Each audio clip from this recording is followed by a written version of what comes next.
Assalamualaikum warahmatullahi wabarakatuh.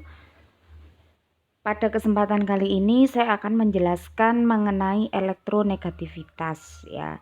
Jadi ini pembahasan masih serangkaian dengan pembahasan yang lalu tentang ikatan kimia ya, elektronegativitas. Jadi elektronegativitas itu merupakan kemampuan atom untuk menarik elektron sehingga membentuk suatu ikatan kimia.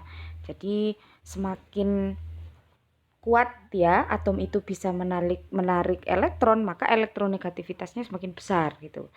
Kemudian tingkat kepolaran suatu ikatan kovalen. Ikatan kovalen itu kan ada yang polar, ada yang non polar. Nah, tingkat kepolaran suatu ikatan kovalen itu tergantung pada perbedaan kemampuan atom itu untuk menarik elektron gitu. Terus kemudian semakin besar perbedaannya ya, perbedaan kemampuan atom dalam menarik elektron itu tadi, maka ikatannya semakin polar. Nah, semakin polar ikatannya, maka densitas elektron itu akan semakin terarah gitu atau tertarik ke atom yang memiliki kemampuan untuk menarik elektron yang lebih besar seperti itu. Nah, ini merupakan tabel ya untuk nilai keelektronegativitasannya. Jadi yang di tabel periodik itu yang ada atom-atomnya, yang di bawahnya itu misalnya H itu ada 2,1. Nah, 2,1 itu adalah nilai keelektronegativitasannya. Terus kemudian misalnya lagi ada F gitu ya. Di situ juga ada nilai keelektronegativitasannya 4,0 dan seterusnya. Nah, yang di bagian atas ya, yang di bagian atas itu adalah range di mana perbedaan elektronegativitasnya itu menentukan ikatan apa yang terbentuk seperti itu. Contoh yang di bagian kiri itu adalah kovalen non-polar. Jadi jika perbedaan elektronegativitasnya itu antara 0,0 sampai 0,5, maka ikatan yang terbentuk adalah ikatan kovalen. Sedangkan jika perbedaan keelektronegativitasannya 0,5 sampai 1,7, maka ikatan yang terbentuk adalah ikatan kovalen polar. Sedangkan jika perbedaan elektronegativitasnya itu 1,7 sampai 3,3, maka ikatan yang terbentuk adalah ikatan ionik. Kita coba untuk senyawa NaCl ya, NaCl misalkan. Kita lihat Na itu nilai elektronegativitasnya adalah 0,9, kemudian Cl nilai elektronegativitasnya adalah 3,0. Sehingga perbedaannya adalah 3,0 dengan 0,9, 2,1 perbedaannya. Kita lihat di yang atas 2,1 itu masuk ke dalam range ikatan ionik. Jadi NaCl itu memiliki ikatan ionik. Kemudian contoh lagi NH3 misalnya ya. Nah, N itu nilai elektronegativitasnya 3,0, H 2,1. Sehingga perbedaannya adalah 0,9 ya. Kita lihat di range-nya 0,9 masuk di ikatan kovalen polar. Sehingga NH3 itu merupakan ikatan kovalen polar. Seperti itu ya caranya untuk menentukan suatu senyawa itu ikatannya apakah kovalen nonpolar, apakah kovalen polar, ataukah ionik. Seperti itu. Oke, seperti itu ya. Nanti kita coba untuk beberapa senyawa. Nah, kemudian tingkat kepolaran berdasarkan elektronegativitas ya. Kita lihat di sini ada senyawa kovalen HF, senyawa polar ya, senyawa kovalen polar HF dan juga senyawa kovalen polar HCl.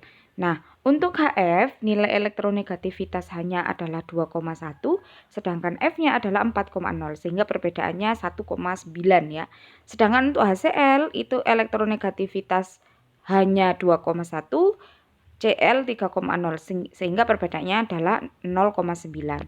HF dengan HCl itu perbedaan elektronegativitasnya lebih besar HF 1,9, HCl 0,9 sehingga tingkat kepolarannya adalah HF itu lebih polar daripada HCl karena perbedaan keelektronegativitasannya HF lebih besar daripada HCl.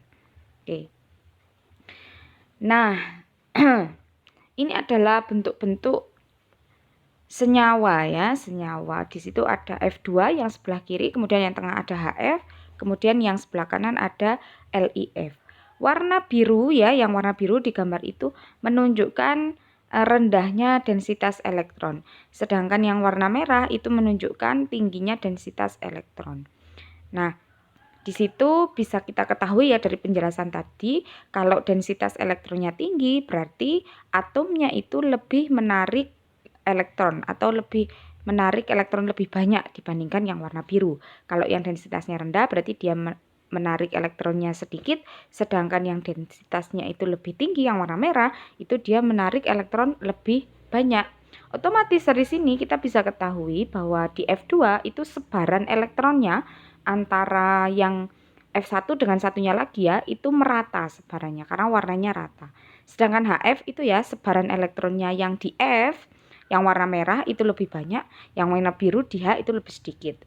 Untuk LIF juga seperti itu.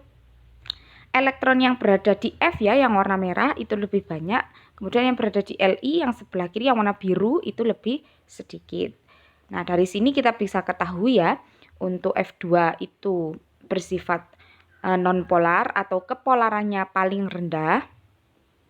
Kemudian ada HF ya, ini berarti dia polar ya karena berbeda, sebarannya tidak merata antara kiri dan kanannya. Kemudian LIF juga polar ya karena berbeda sebaran elektronnya.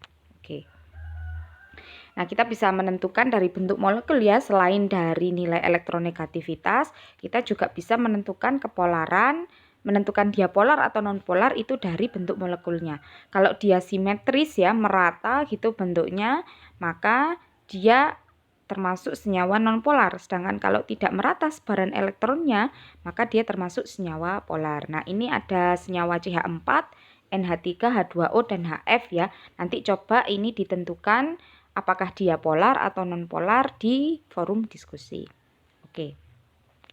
Nah, di sini kita bisa lihat ya, semakin besar perbedaan, maka semakin polar elektron. Apa yang perbedaan yang semakin besar itu? Yaitu semakin jauh perbedaan elektronegativitasannya ya. Jadi kalau perbedaan elektronegativitas itu semakin besar, maka ikatan itu akan semakin polar. Oke. Nah, elektronegativitas itu ikatan kovalen terbentuk jika perbedaan keelektronegatifan antara kedua atom itu kurang dari 7. Jadi kalau kedua atom kurang dari 1,7 ya. Jadi kalau perbedaan keelektronegatifan kedua atom itu lebih dari 1,7 maka dia masuk ke ikatan ionik, sedangkan kalau perbedaan keelektronegatifan antara dua atom itu kurang dari 1,7 maka dia akan masuk ke ikatan kovalen. Jadi perbandingan nilai keelektronegatifan kedua atom itu dapat memprediksi ya apakah ikatan itu ikatan kovalen polar ataupun dia ikatan kovalen ataupun dia ikatan ionik seperti itu. Oke, nah kemarin ada yang bertanya ya, kenapa tidak ada ikatan ionik yang 100%? Nah, ini ada tabel yang menentukan berapa karakter ionik dari suatu senyawa seperti itu. Jadi yang sebelah kiri ya, ini sebenarnya tabelnya ada 2 gitu ya. Yang sebelah kiri itu adalah jika perbedaan keelektronegatifannya itu 0,1, maka karakter ioniknya itu 0,5. Dia tetap punya karakter ionik. Karena kecil ya karakter ioniknya, maka dia masuk ikatan kovalen. Jadi yang sebelah kiri, 2 kolom sebelah kiri itu adalah ikatan kovalen ya. Jadi itu persenannya yang persentase karakter ioniknya. Jadi misalnya perbedaan elektronegatifannya itu 0,8 maka persentase karakter ioniknya 15%. Yang 85% adalah karakter kovalen, maka dia disebut ikatan kovalen. Nah, yang sebelah kanan ini adalah yang ikatan ionik ya, dimulai dari 1,7 ya. Jadi perbedaan ikatan ionik itu 1,7 ke atas. Nah, sehingga persentase karakter ioniknya itu ada 51%, lebih besar ya, jadi ikatannya ionik. Kalau yang misalnya 2,0 itu perbedaan keelektronegatifannya, maka persentase karakter ioniknya adalah 63%. Sehingga kalau karakter ioniknya lebih besar, dia masuk ke ikatan ionik. Kalau karakter ioniknya itu kecil, maka dia termasuk ikatan kovalen. Oke. Nah, di sini ya, ini ada ikatan kovalen polar vs ikatan ionik. Nah, kita lihat di situ ada senyawa BeCl2, kemudian ada senyawa NaCl ya. Dua-duanya ini ya, kedua senyawa ini terdiri dari logam dan juga non-logam. Be itu logam, Cl itu adalah non-logam. Na adalah logam, Cl adalah non-logam. Nah, perbedaan keelektronegativitasannya, elektronegativitas Be 1,5, Cl 3,0. Sehingga perbedaannya berapa? 1,5. Kalau 1,5 berarti masuk ke ikatan kovalen polar. Sedangkan NaCl itu tadi sudah kita hitung ya, perbedaan elektronegativitasannya 2,1 ya, 2,1. Yang BeCl2 1,5, yang NaCl 2,1. Yang BeCl2 masuk ke ikatan kovalen polar, yang NaCl masuk ke dalam ikatan ionik ya. Jadi ini meskipun dia logam dan logam BeCl2, dia tidak termasuk ikatan ionik ya, tapi masuk ke ikatan kovalen polar karena perbedaan elektronegativitasnya tadi. Nah, ikatan kovalen murni itu hanya terbentuk dari dua atom unsur yang sejenis, yaitu misalnya non-logam dengan non-logam. Nah, itu maka terbentuk ikatan kovalen. Non-logam dan non-logam dan sejenis itu sama ya, berarti misalnya H dengan H, H2, Cl dengan Cl, Cl2, F dengan F, F2 gitu. Kalau ikatan kovalen murni itu ada, tapi kalau ikatan ionik yang murni 100% itu tidak ada ya. Oke.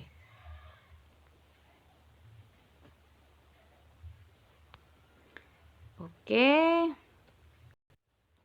Kemudian jadi miskonsepsi ini harus diluruskan ya, ikatan ionik itu tidak selalu terbentuk dari logam dan non-logam.